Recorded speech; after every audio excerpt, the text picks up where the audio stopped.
Okay, we are live Saturday night. No, actually, it's Wednesday afternoon. Okay, Wednesday afternoon live. And we'll do our introduction, then we'll introduce people. And we're having a great time on the marriage webinar, the Joy of Living Marriage webinar.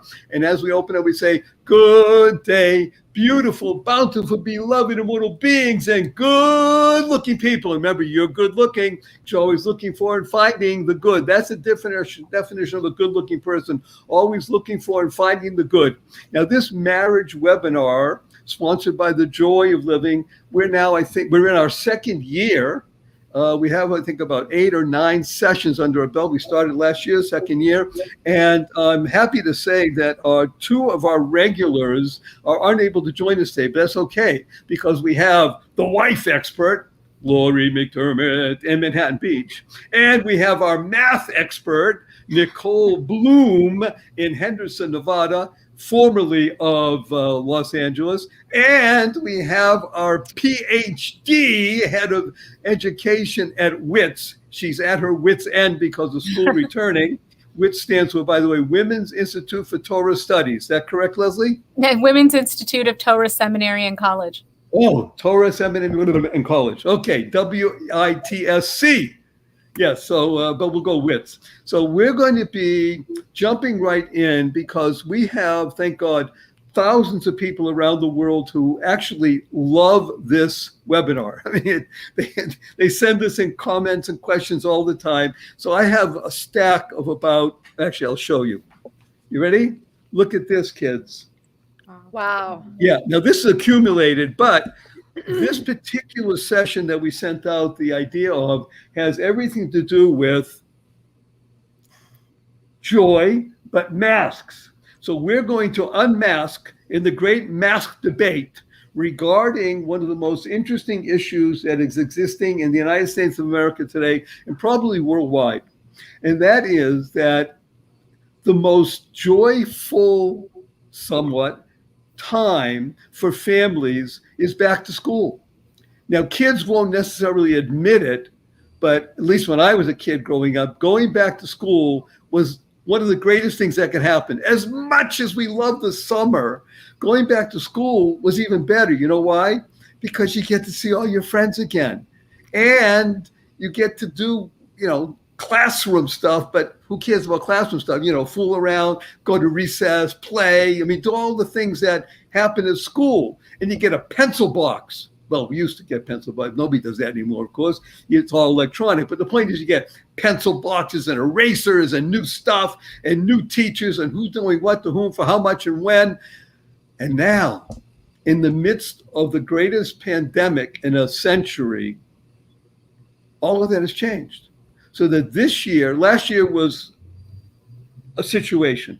This year seems to be even a more complex situation because the complexity is layered in with something called a vaccine, which may or may not have been extant to the same level as last year, and the great mask controversy, which is, of course, to mask or not to mask for children, for teachers, for parents, and sundry other beings, such as come to school, like people who clean and do this and do that, and the people who keep all the physical facilities active.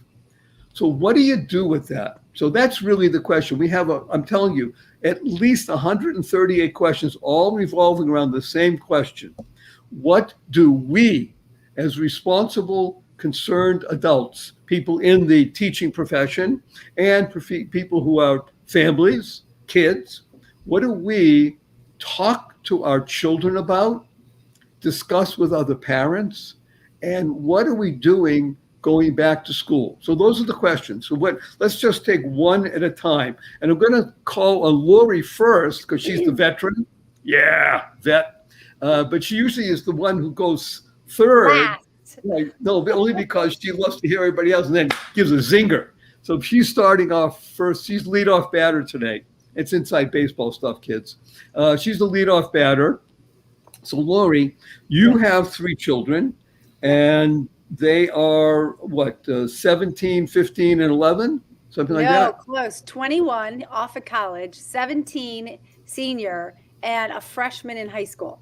Okay, so you really are in the upper echelon of education. I I'm think in Nicole and teenage health. Leslie are the middle or lower. So let's hear, what are you talking to your kids about and what are they doing? In regards to masks, or what are you Masks. talking about? Yeah, forget vaccine for the moment. Just talk masks. So obviously at home, we do not wear masks. The only person vaccinated in my house is my daughter. I can't get vaccinated because I have this weird disease and my doctor is just waiting till it's been FDA approved. So I just got COVID. I was quarantined to my room for 2 weeks. You didn't tell me. Huh? You didn't tell me. I was so sick and since we had our last little thing, it was like a few days later, I got really sick, but it was like they dropped off food and I was alone in my room and I was like, this is awesome. Everyone had to deal with stuff on their own. They text me and I'd be like, oh, I'm just dying. I mean, it was hard. I was really tired. But I didn't get vaccinated. So I got sick. And so there are repercussions, right? There are consequences. If you don't get vaccinated and you're someone who will get sick, you're going to get sick. If you get vaccinated, you still might get sick. So we all have to decide as human beings what we want to do. So I have a 17-year-old, very bossy young girl who is a senior, and she said, I want to be vaccinated. And I said, let's go. My two sons both said, no way in hell. And I'm like, okay, I did not force anybody because it's their body. And I don't want to be the person that makes someone do something and then they get sick because I'm not doing it. And my husband didn't do it. But if my husband said he wanted to get vaccinated, I'd be like, let me drive you. It's your choice because it's our body and we all have to decide for ourselves. So that's kind of how I live in my family. If I had children under the age of 12, I would say no, because the chances of you getting COVID are very, very slim. And why would you put something in your body that you really don't need yet? Anyone over 50 or 60, you need to be careful. Okay, so here's my deal about masks, right? I don't even have one here. Oh yeah, I do. So I hate wearing this. I hate it. And if I'm near someone that is coughing or sick, I will walk away. That's my choice. I don't want to be near you. If you have this on, I'll get close to you, but I don't want to make myself wear a mask. I was in Mexico a week ago. And the cleaning lady that was cleaning my room was looking really green. And I said to her, are you okay? And she goes, I've been throwing up all day and I have chills. And I was like, and I walked out and I was like, I went down to the manager. I'm like, there's a cleaning lady in my room who is sick.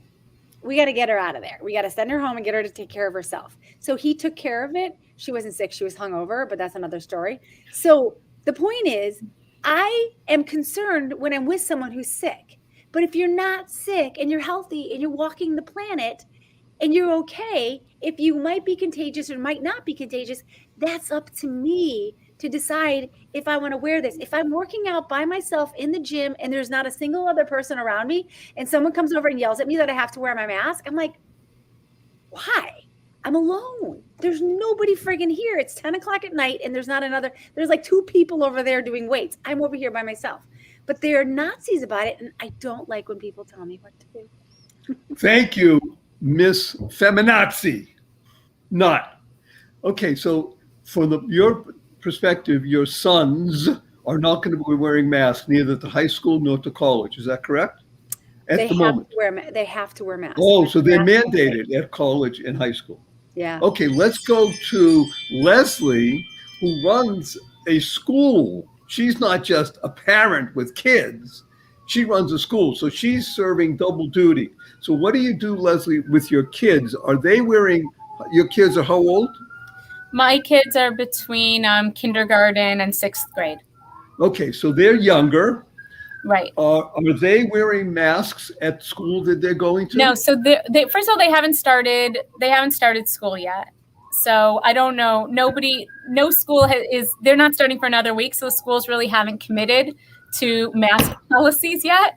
I think everyone, because things change so quickly, and if there's a mask mandate, they don't have a choice. They're going to have to go along with whatever the mandate is. You know, they're not going to go against that.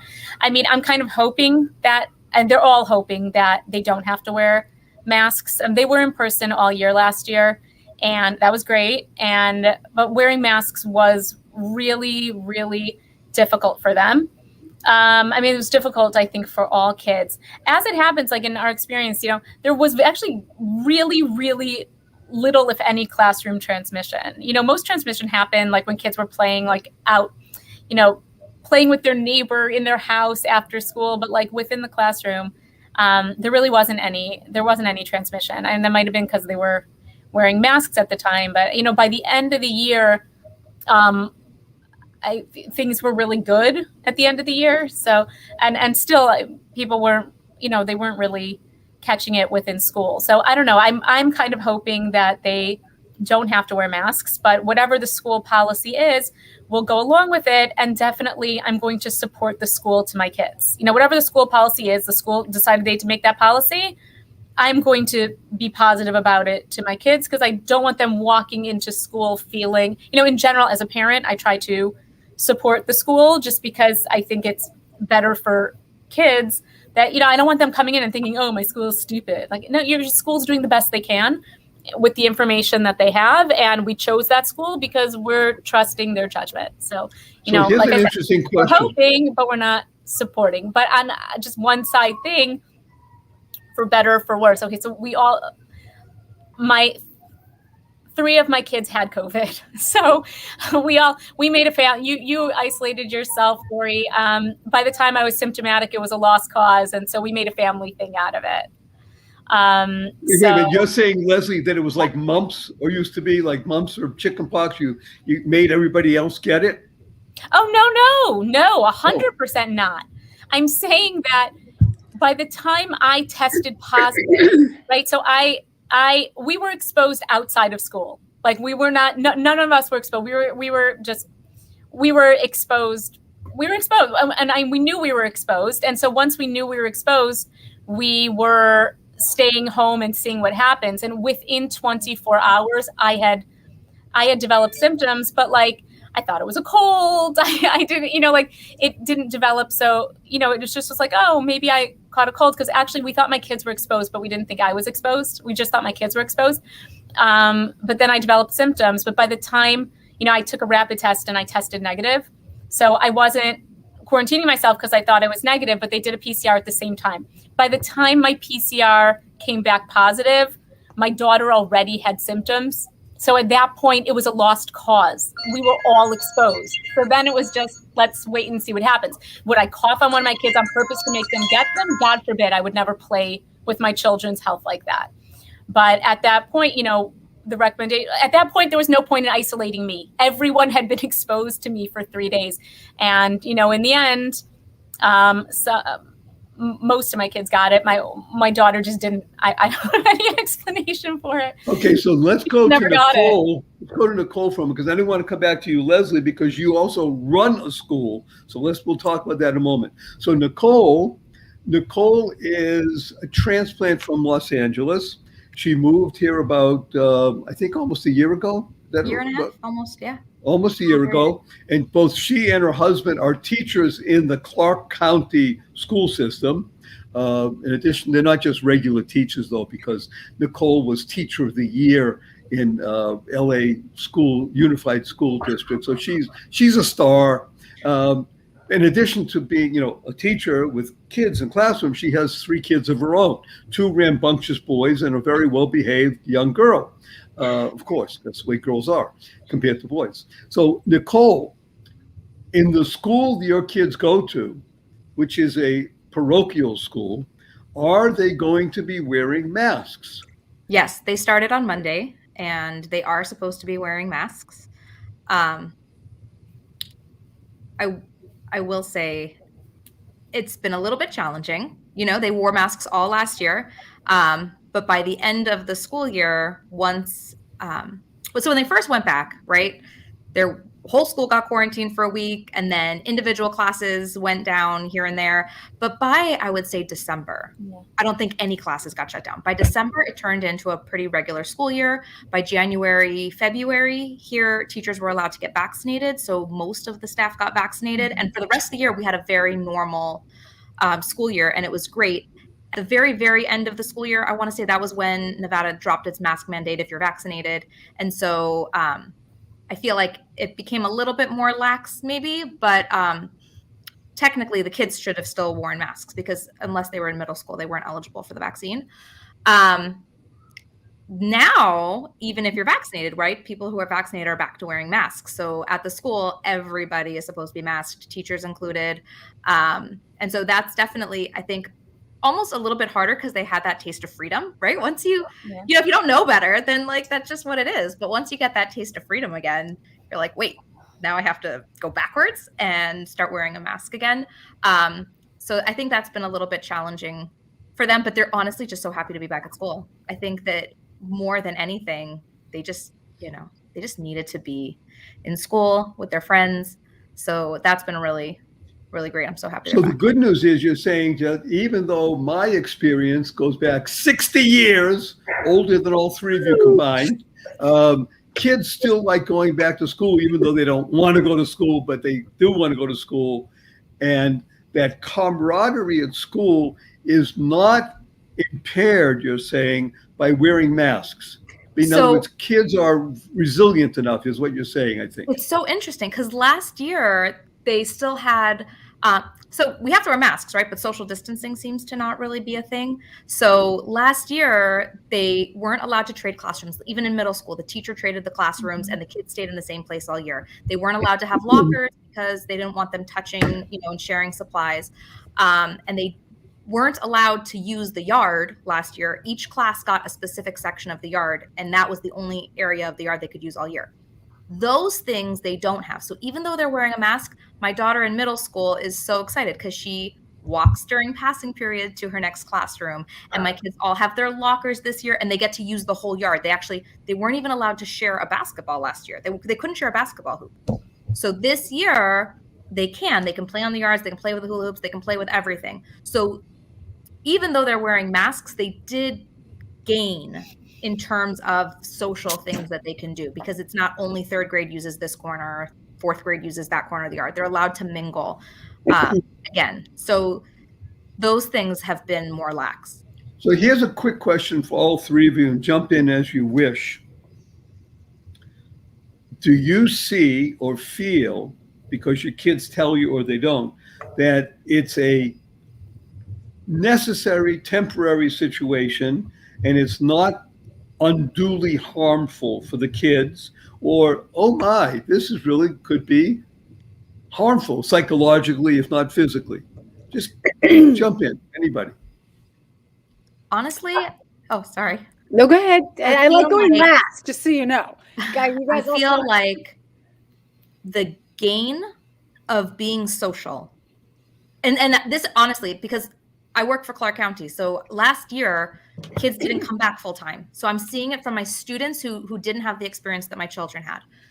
Coming back and getting to talk to their friends and sitting in a classroom and having a teacher in front of them, for these kids, that is more beneficial than the mask is harmful, right? Like they're gaining more in terms of freedom and social experience and education than what they're losing by wearing the mask. And I mean, I don't know when or if masks are going to go away. We're going to hear about Zeta before you know it. So, you know, I don't think my kids are even thinking in terms of are the masks going away, but they're thinking in terms of what they're gaining and the fact that they so get. So this is wonderful. So you're telling me this whole experience of Zoom distance learning was the bigger negative. That's what you're saying? All of 100%. Every day of the week. Okay, so the mask is, as you said, who knows if it could be around. I mean, I think it might be just because once you give power to politicians, they're very loath to let go of it. But the issue of human interaction supersedes and trumps any, hey, we're bringing in Trump here, anything to do with the negativity of wearing a mask. and that classroom experience is really the great equalizer and the benefit of everything. Is that what you're saying? Yeah. Leslie, I would mean, you agree with that? Yeah, 100%. If it's between being in school and wearing a mask and being at home and not, in school, all the way, 100%.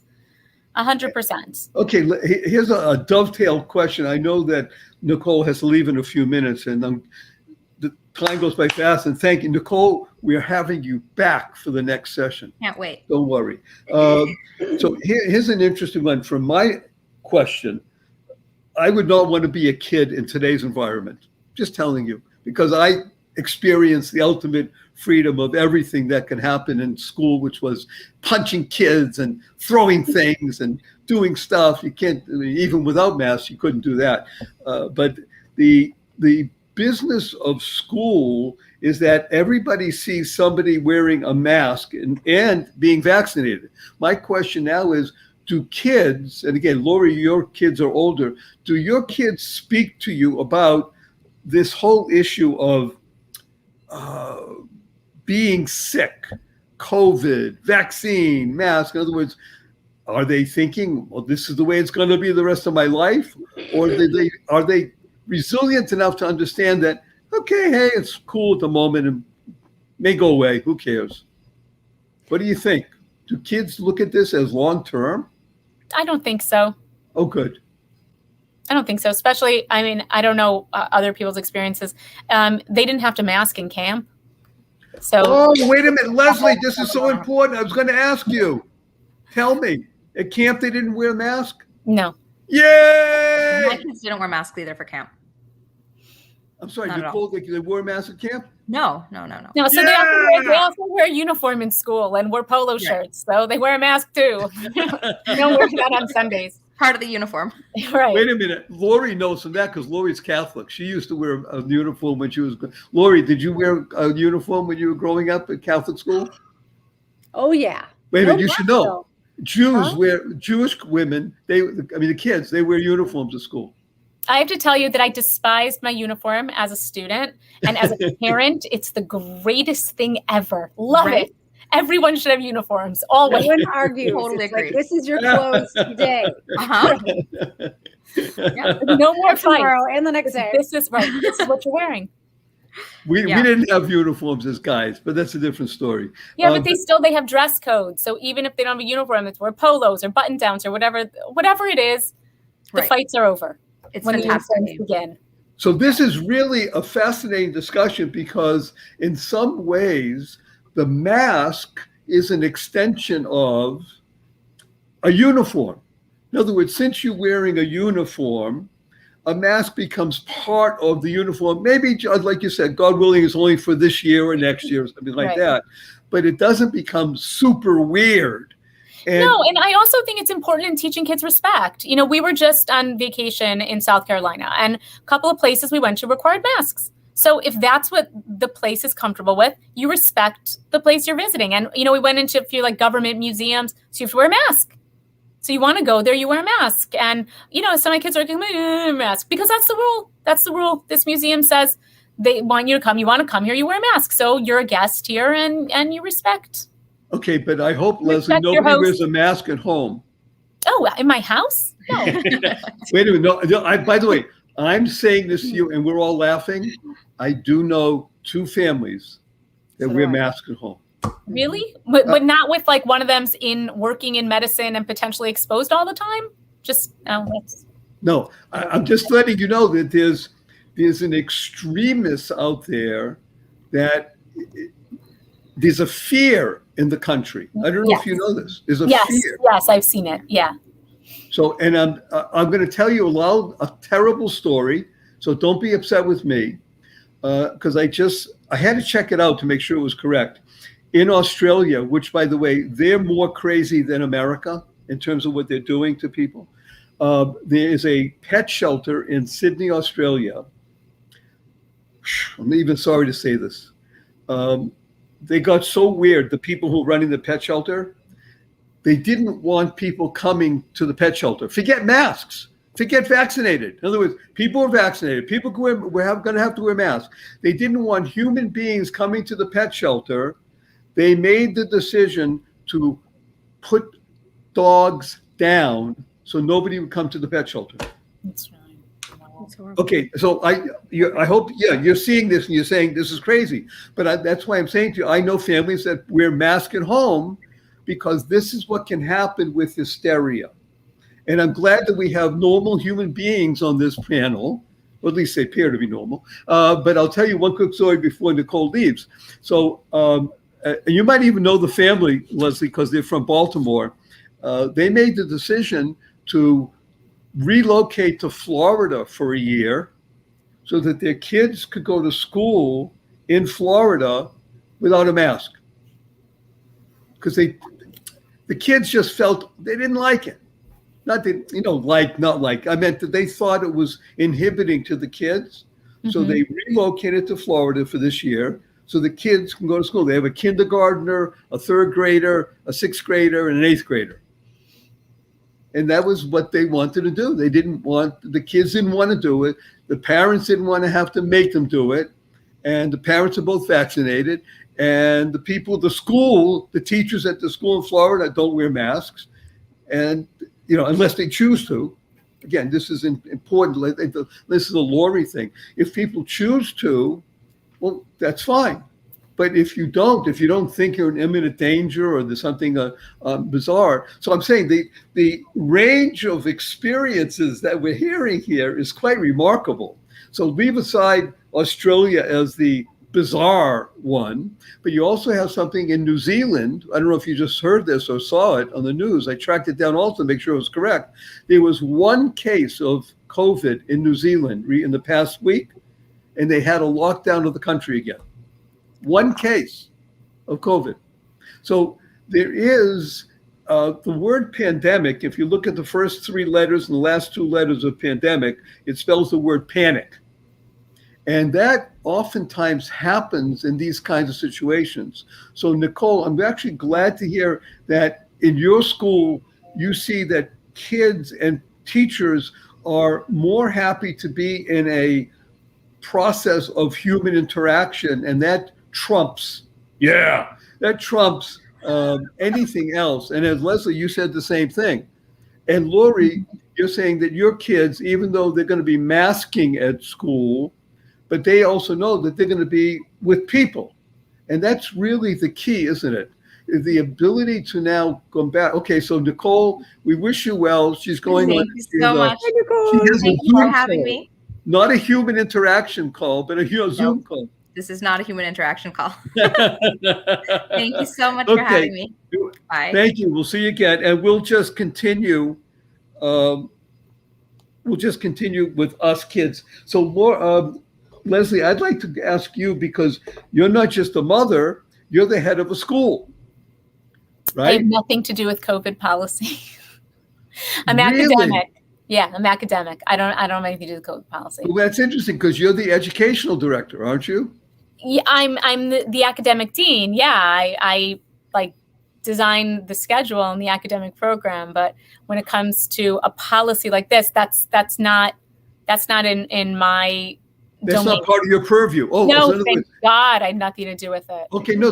There's medical experts that the school's consulting with, and we haven't started yet. So there's medical experts that the school will consult with to develop the COVID policy. And is everyone hoping we won't have to wear masks? Yeah, of course everyone is. So let me ask you, first of all, yeah. how old are the kids at the school? They are college. High school? No, they're college college. age. Yeah. So you're talking 18 to 21. Mm-hmm. Okay, so these are already young adults, or at least posing as young adults. That's number one. Number two, you're in the state of Maryland, correct? Right. So a lot will have to do with what Maryland's right. regulations So Maryland might have a different masking policy than Delaware or Rhode Island or whatever it is. Okay. And Lori, I will tell you that without a doubt, people who are unvaccinated or don't have antibodies, aren't like recently recovered, will have to wear a mask. The question is whether those who are vaccinated will have to mask. And again, that's going to depend on, the medical guidance and what the status is in the state of Maryland. So how many kids in your school? Oh, on campus, small, like a little under 100. Under 100. Mm-hmm. So it's a very intimate situation. It's like a convent, Lori. No, it's not.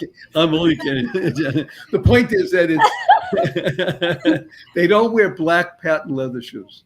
No. That's the difference. Although Mary Janes are back in this season. That's, again, this is inside baseball stuff because we have a worldwide audience, you should know, Leslie. So, I mean, we have people listening to us right now from India, from China, all around Europe, Africa. They're wondering, what are these people talking about? Well, okay, because the good news is that America is still seen as the paragon of, how should we say, medical breakthroughs and the pinnacle of how people should behave when it comes to interpersonal relationships, especially during this pandemic. So I want to go back to you, Lori, for a moment. And again, I didn't know that you were ill, and I'm sorry I didn't, because I would have called you and wished you well. But you're so it's all right. sweet. Okay. I'm glad that you recovered, but you said something really fun, because that was a very Lori thing, that when you got it, okay, you felt sort of lousy, but you also understood, wow, I got a few days or a week or two to just 2 weeks. relax. 2 weeks of, hey, if I want to read, I can read. If I want to watch television, I'll watch television. I want to dance around the room naked by myself, I'll do that. I mean, just that kind of Freedom. Yes. Freedom to quarantine. Right, exactly. And this, which, by the way, I think go together. This is what I'm finding with the questions that we're getting. I get a lot of questions from, I won't call them anti-vaxxers, people who don't want to have the vaccine for whatever reasons.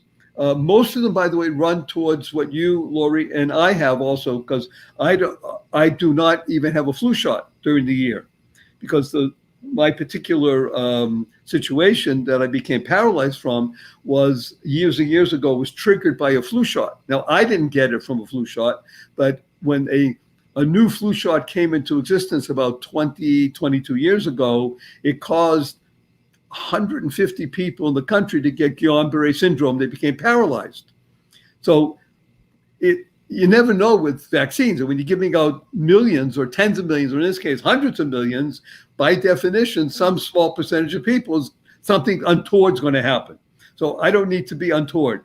I'd rather, at this point, take my chances with the particular situation called COVID. Now, thank God, healthy, swimming. I don't mask up. My wife doesn't either. And we generally don't hang around people who are in any way exposed. Obviously, people that we hang around with, either vaccinated or we keep our distance, which, by the way, you're right, Lori. It's sort of the natural idea of how to maintain your health, you know. This is what really we're talking about. But the people that are asking questions are really challenging this idea of what a mask is. So I will just give you a couple of pieces of data and then mention to you, Leslie, and it sort of doesn't matter what the school decides, because obviously we go along with school policy. But the issue of this thing, a piece of cloth or a piece of paper, and they're usually paper, it could be cloth, doesn't matter. This has no real value in preventing the spread of some sort of a disease if people have it. Because this I've worn 50 times. Maybe I'll wash it once in a while. My wife grabs it away from me because she says I can't stand it anymore, and she cleans it. But it can't prevent the kind of transmission that we're talking about. In other words, it's here in the mind. It's a virtual signaling rather than something that is efficacious.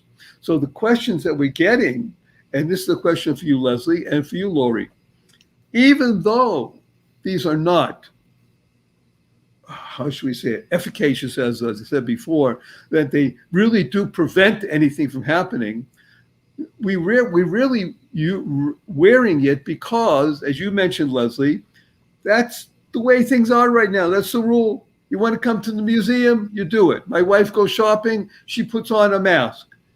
But otherwise, she won't.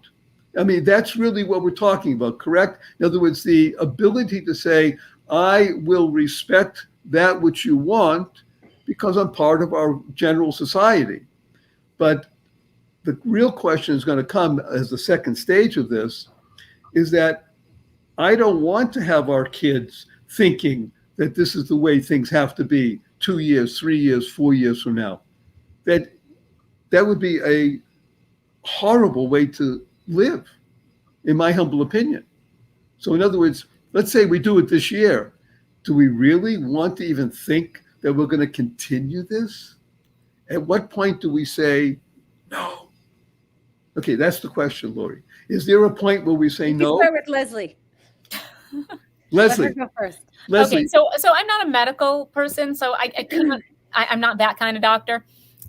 So I can't really comment on whether or not masks are effective or not effective. I mean, I think there's research that showed that it did, stop some level of transmission. I don't know. I'm not weighing in on that. I do want to say two things.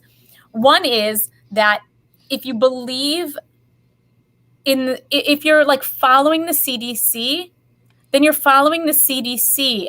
If you're following fear, then you're following fear. Because when the CDC said mask up, so there were many people in my, social media feeds who are like, you have to mask up. The science says you have to mask up. You have to mask up. And then when the CDC said you don't have to mask anymore, because, we took a little break there, then they're like, I don't understand what the CDC say. How could the CDC be saying that? It's still such an issue. Well, then you're not following science. You're only following science when it's playing into what you already believe or want to believe, and you're being driven by fear. There was an article somebody posted that I was reading that this journalist was talking this personal essay about how his kids got COVID. And he was like, as a parent, this was my worst nightmare. And I was like, seriously? For 24 hours, that's your worst nightmare? Like now you've just lost track of reality. And yes, it's a serious thing. And some people have gotten very sick from it.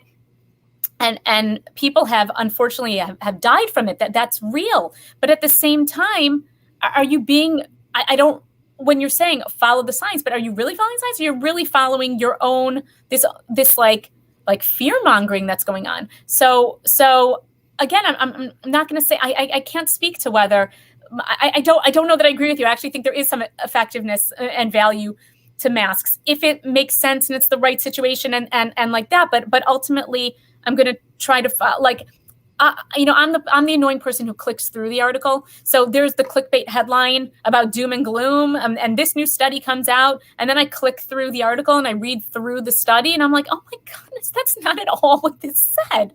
There was something posted about how like people who get COVID a second time, it could be worse than the first time. And I click through the study, and it's like 5 people got COVID twice in a nursing home, and 2 of them got it worse the second time. Like, oh my goodness, you're talking about nursing home patients. You can't draw a conclusion based on that. So I just think it's important to actually follow, actual legitimate research and make decisions based on that, and to follow that, whether if they tell you need to mask, if they tell you don't need to mask, but not, I saw too much. It was like, if they told you that one side, you believed it. They told you the other. People were very grand and happy to believe in science, provided it told them what they already believed. But once it didn't, then they didn't, believe in it anymore. Dr. Klein, yeah. I want to comment on something you said, because I think it was so well stated, because you didn't just use words, you were very emotional. And that is, this is my worst nightmare. You're right. As a parent, if your kid got mumps or measles, that would be a bigger nightmare. Oh, my kid, don't you know he sniffles all the time? That's what, again, we're not saying that COVID is sniffles. I didn't say that. Right. What I'm saying is you articulated it so well that the fear in the nation is such that if your kid, my kid has COVID, oh my gosh, it's deathbed scene. That's what we've been come to. And by the way, if what you did also was very amazing. You read an article, you saw the headline, and then you read the article. Do you know that out of 1,000 people that will see a headline, how many people you think will read an article, Leslie? One, maybe. So bravo, in the sense that you read, because the headline is called clickbait. It's a hook. It's only designed to get you in, not to make you read anything, because reading means you have to think. And when you read it, you said, wait a minute, that doesn't compute into reality. So yeah, whether masks or do something, don't do something, we will follow what is, how should we say it, logical and correct in our world, because we do want to do the best for ourselves, our family, our friends, and anybody that we're in relationship with. So Lori, I would actually like to say something in defense or in support of masks, right? Okay. I noticed last year, without a doubt, my kids have never not gotten sick as much as they got, like in terms of cold, flu, strep. Everyone was so healthy. I was so healthy. And I think that comes down to two things. One, to some extent, with masking. And number two is people were washing their hands. When the CDC guidelines came out, people were like, well, oh my goodness, you don't wash your hands for 20 seconds? I was like, do you not wash your hands for 20 seconds? I've been singing the alphabet while I wash my hands for years. So if we took on some things because of COVID, like, I don't know, washing our hands and sanitizing, that's great. Can we continue that? Because I think that made a huge difference in like everyone's like global health. And since we all already have masks, we own masks. So if you have like a bad cold and you're sneezing and coughing all over the place, like, how about this?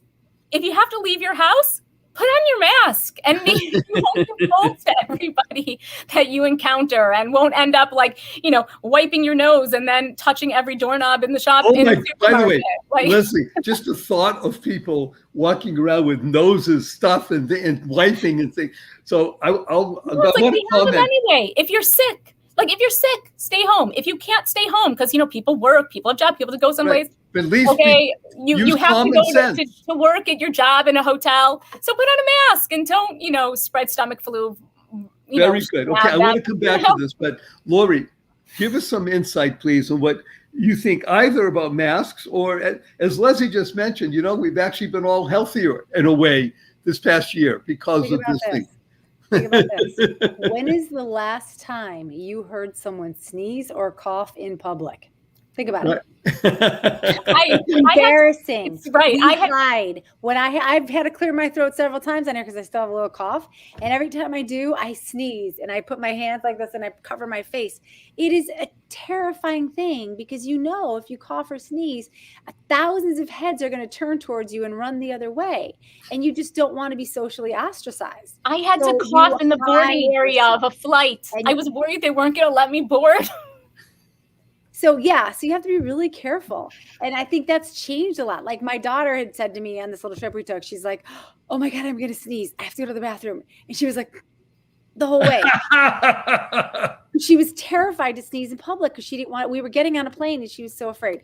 So one of the things that I don't like about wearing masks, and I actually had a mask that was see-through, like that you could see my face, we're not sharing emotions. And we're not having that human connection. And we already have kids that do this all day, right? When do they understand what empathy is or understand what an emotion is when they're talking to someone? When you walk around with a mask, we look like, someone said this to me recently about like someone who just follows orders like, oh, it's time to do this. Okay. Oh, it's time to do this. Okay. People other people go question everything, like nurses. I love nurses. They're always questioning. Well, the doctor said this, and they'll double check and they'll question things. And I think that's good. I think it's good to just question things a little bit, especially for yourself. So when people are wearing masks all the time and everyone's kind of following directions, like I went through customs international thing for several trips recently, and it was like we all were sheeple. SHEEPLE. And I thought that was the funniest thing I've ever heard. So yes, we do follow the rules when we're going into Home Depot and we have to wear a mask. Yes, absolutely. However, in moments of clarity, like I was outside laughing with my kids, and a man told me to put my mask on. And I was with 5 people that weren't wearing masks, but for some reason, because I was talking, I had to wear my mask. And he didn't just say it, he screamed it at me. And he was like 20 feet away from me. And we all looked over at him and he's like, "You're spreading your germs." And we all were just like, none of us said anything. We were just, because nobody likes to be told what to do. We all know the truth. If you get COVID and you're sick or something's wrong with you, you might die. So to be cautious in your own realm of your family, like my mom, she's got emphysema, and she just had, they called the hospital 2 weeks ago. She went into the hospital. It was actually her gallbladder. So now she's going to this other place to get rehab. I'm a little worried because if she gets COVID, she'll die, period. She's vaccinated, but if she gets COVID, she's done because her lungs are all messed up. So I'm worried. So do I tell her, don't do this, don't do this, don't do this? No, she's got to live her life, right? The doctors were like, let's put her on Vicodin. And then another doctor's like, oh my God, what if she gets addicted? She's been on it too long. I'm like, she's 85. Let the woman have a great time while she's here on earth. She doesn't have much time left. And that's just how I feel. I feel we all need to judge who we are and make sure that we are safe as a person. If I was somebody who couldn't breathe the air in the United States and I had to be in a bubble and I wanted to open my bubble to walk out because I was just trying something new, that's on me. And I really believe we all have to make the personal decisions and choices so that we stay safe for ourselves. And sometimes I put on masks when I'm getting too close to people because I'm a little worried. But sometimes I'm like, no, I'm good. I try to breathe down. I don't know if you guys know that. Like when you're breathing, like literally I will use my mouth kind of like down. I don't like inhale air this way. I always put it down. I breathe in from down there. And it's just how I've always done it. And I think it's kept me safe and not sick. And it's just a weird thing I do, but I like it. I want to comment on something that Leslie said and on something that you said, Lori. It was very nice.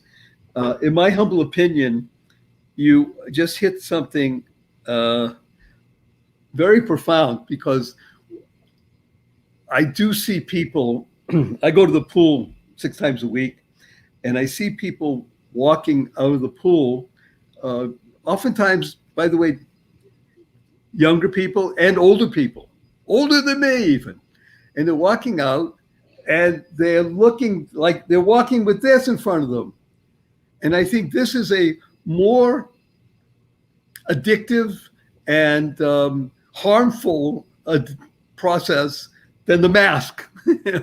This probably will go away after a while. This is really an addiction that is, this is tough for kids. This is more difficult for kids than anything that can happen with the mask. And, it's funny that you said, Leslie, that the parent, my worst nightmare, if you ask the parent, how many hours does your kid spend on the phone? Wow, that is already mind and body problem. But I'll just share with you, I think you probably know this already, Leslie, and maybe Lori also, but I've always found this to be very fascinating. There is a man, his last name was Semmelweis. You ever hear of Dr. Semmelweis? So you can do a quick Google or wherever you do your searching, and you'll look him up and you'll find something amazing. It was in the beginning, end of the 19th century, the beginning of the 20th century. How do we say it? Infant mortality rates were much higher than they are today. Much, much higher than they are today. And Dr. Semmelweis, it was in Austria actually, had this interesting theory, Leslie. His theory was that if doctors were to wash their hands between visits of patients, that they wouldn't transmit bacteria as much. So I heard that study. Yeah, amazing. Yeah, so he did it himself, and he saw for his own patients. He saw, wow, hardly any movement of disease. I mean, we're talking about people coughing now and then. Imagine doctors didn't wash their hands for a decade. They ridiculed him. They fought him. They wouldn't listen to him. Finally, somebody decided, okay, we'll try it. And after he was dead, the medical establishment realized, if we wash our hands with soap and water, we don't spread as much disease, and infant mortality declined. Now, again, you said something wonderful, Leslie. If part of the benefit of this COVID process, this panic, is that we become more aware, as you say, Lori, of how we interact with people, that a 17-year-old girl may have a year or two ago just sneezed at the table. Instead, okay, now she gets up, she'll go in the bathroom, she'll sneeze and take care of herself, maybe wash her hands even. Okay, personal hygiene is a fabulous, wonderful aspect of living well, right? So you call it the Semmelweis effect. I mean, look it up, you'll find it's amazing. There's one other interesting one that comes with doctors as well. And again, I mentioned doctors because we take them, you know what an MD stands for, right?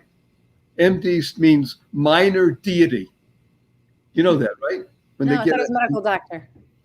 Medical doctor. Yeah, no, it's minor deity. And a surgeon, MD, is major deity. No. Okay. But the point is that doctors in the 1940s and 50s used to wear ties. You say, okay, so doctors wore ties. They didn't wear white coats. They wore ties. And the same thing happened for them in America with disease. So one doctor said, I think I have an idea. He started wearing bow ties and he wore a white coat. You hear this? This is when white coats came in. And the other doctor said, what are you doing? He said, well, I think that the ties are carrying germs. They said, what are you, an idiot? Come on. Now, by the way, the people were actually washing their hands by this time, but he was right. The ties were communicating disease. So it took a decade, but doctors now wore white coats. Some of them didn't even wear ties anymore because the ability to transmit disease is very common. We lived in a world for almost a half a century where disease didn't exist for our world. We were so, how should we say, clinical in our homes and our situation. Yeah, people had the flu and things like that, but okay, but we didn't know from this kind of stuff. You ever hear of a person, Leslie, named Howard Hughes? Yes. Okay, Lori, you've heard of Howard Hughes, right? Oh, So yeah. Howard Hughes was one of the richest men in the world. He was an aviator, he was a very famous inventor, and he was a nut, a great nut, but he was a nut. He lived in Las Vegas the last 10 years of his life in a penthouse suite, about, I think it was 8,000, 9,000 square feet, by himself, completely disinfected. He wore a mask. Anybody who would come into his house to cook for him first had to be disinfected. I mean, he was afraid of germs to the nth degree. And of course, he died. Everybody dies, but he was afraid of dying. But that what we're witnessing today, in my humble opinion, is we've become little Howard Hughes, that we're afraid of this germs. And as you said, Leslie, I'm still thinking about it because I'm the parent, my worst nightmare, drugs, difficulties, things. My worst nightmare is COVID and getting sick. So we've become so, how should we say, panicked by the press and the news of people that sometimes they can be trusted and sometimes not because things change. As you said, Leslie, CDC said, mask up. And then a few months later, okay, you don't have to mask. No, mask up, mask down, mask up, mask down. It's like a camp thing, we don't know what's going on. Okay, we have just time for one last insight from both of you, if you'd be so kind. And again, people have been asking about this. From your point of view, and I think you've already answered it, but I want to just have you articulate again. Do you see long-term detrimental effects for the kids? Forget adults, because we sort of can handle it, sort of. Do you see long-term detrimental effects for kids with the peer pressure from others of their own age and or their parents vis-a-vis long-term wearing of masks, let's say at school all day or just in human interaction. Do you see that, or you think, hey, they're so resilient, they're just kids, it won't matter? Lori, what do you think? It's a great question. Wasn't my question. We have people who So I think what I was saying before about the long-term effects about I think the greatest thing about children is they get a chance to learn emotions and insight from other people just by talking to them. And I think just having phones, what we talked about, is causing a detriment to them in general. But now that they can't see what other people's faces are doing, which I kind of like, because the less I have to smile, the less wrinkles I'm going to get long term. But in general, I think we're at a disadvantage from that, because I don't think kids really understand when a teacher's saying something and they can't see their face. I think it was great when they were doing the Zoom because the teachers weren't wearing masks. But now that they're in the classroom, for me, I was in Mexico and I had to communicate because they canceled I was with a bunch of kids and they canceled one of the teenagers' tickets, and she was hysterical and couldn't speak. And I'm trying to talk to someone who spoke a different language with this on. And he was like, what? And I was trying to pull my mask on. And every time I pulled my mask down so he could read my lips, because he knew a little bit of English, he couldn't understand me. And that posed a serious problem.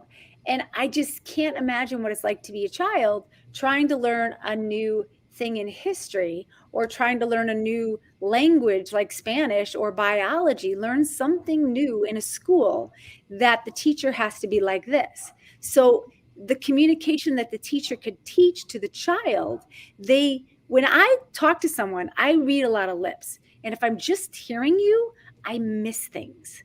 And it's like sitting at home watching a recording. You're just listening to it. And not everybody learns through listening. Some people learn with their eyes. So I think the people that learn with their eyes are going to fall a little bit behind. And will we catch up? Hopefully. I mean, we're Americans, and I'm so sorry people are from other countries. We all tend to kind of figure things out, but I do worry about other countries advancing more than us or coming over here and taking our jobs. And I want our American students to have the best education, because education is freedom. And if you can be educated, you can go anywhere and do anything. And if you're sitting in school all day and you really are missing 50% of what the teachers are saying, and my son has ADHD, so he's like something shiny, and I'm just, this is going to be a difficult year for him, and God forbid he has to stay in another year of high school, 5 years. That's going to be tough on me, but it is what it is, and we will all just have to be diligent and just making sure our kids don't fall through the cracks. Each parent has to look after their own kid. Thank you. That's a very good point. Visual versus auditory learning, or both. And now we're eliminating, for a lot of kids, the visual aspect of it. And even the auditory is cut down because it's sometimes Charlie Brown. Leslie, your comments, please. Do you think kids are resilient enough that it won't matter at all, or there's some sort of deleterious effect from this? Yeah, I think kids are resilient. I also think teachers are inventive. I actually didn't teach in a mask. I taught behind plexiglass, because I actually can't imagine what teaching behind with a mask would be. And we actually, we had face shields, we had, because they're translucent, because for that reason that we had plexiglass for the instructors and face shields, because to not see an instructor's face, I don't even know how you do that. Well, wait a minute. That was wonderful, Leslie. You're saying that in your school, you're masking, but you're using a face shield rather than instructors could do what they felt comfortable with, but we had plexiglass in every classroom, so they could stand behind plexiglass, and then the next student was 6 feet away. There was distance between the instructor and the student. They were behind plexiglass, and then we asked if the instructor stepped out beyond the plexiglass for whatever reason to put on a mask. And we provided traditional masks. We also provided translucent face shields. So you're echoing what Lori was mentioning. It's very, very hard to teach, and your students can't see your face. Right. In other words, the full experience of a teacher. My kids are in speech therapy. You can't do that. Wait a minute. I didn't even It's funny you said, I have about 12 questions about speech therapy. You can't do speech therapy if you can't see someone's face. No, this was so funny. That was No, and I think that they didn't progress the way they should have this year, the way they would have, because my kid's speech therapist is phenomenal. But she was totally upfront with the limitations of doing it over Zoom, or, it was really in person over Zoom. I don't think there was any talk of doing speech therapy in person covering your face. I mean, that would just be absurd. Oh, but wow. I actually think Lori touched on this, that I think that it was challenging for students, but for students who have hearing impairment, for students who have different types of learning disabilities or need therapies, that was an added, that I even think is more of a severe concern. Doing occupational therapy over Zoom, how do you even do that? You're not, so they did the best they could. I don't fault the therapists. The therapists were amazing and they were inventive, but that meant you had to have another adult with the child all the time. And that's not always easy, because the other adult might've been working. There were a lot of challenges, and the students who need the extra services are actually the ones that I worry the most about. So let's put a stake in the ground just to make this interesting. This is the month of August. The year is 2021. I hope that people will be watching this a decade from now, maybe even a century from now, and they'll look back and say, wow, they really went through something, but hey, they're resilient and people go through it. Let's hope and pray that certainly a year from now, this will all be a sort of a bad dream, or we'll look back upon it as, like you said, Leslie, people were inventive. Like you said, Lori, right. We'll have a bad dream, but one that people still carry Purell with them. Yes, and that we learned things from it, i.e. washing hands, better hygiene, more cognizant of our interactions with people. In other words, let's utilize the best of us to bring out the best in it and to be a benefit to our children as adults, to show them that creativity, inventiveness, keep laughing, keep smiling, right? You love those cards, Leslie?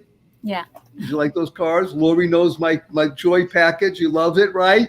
And that this whole process of understanding that it's not dour and this and the world is my worst nightmare. I love that one.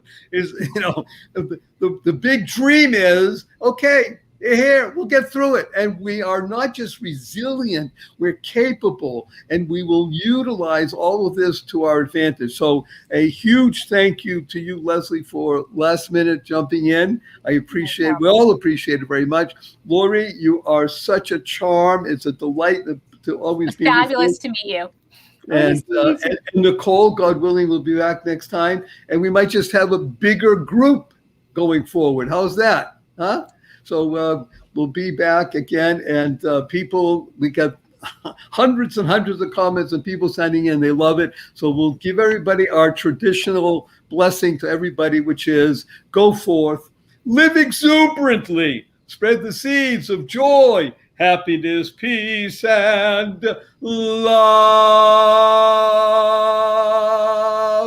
Go mad. Go make a difference. Thank you, Lori. Thank you, Leslie. Bye, Barry. Nice to meet you. Bye. Bye, everybody.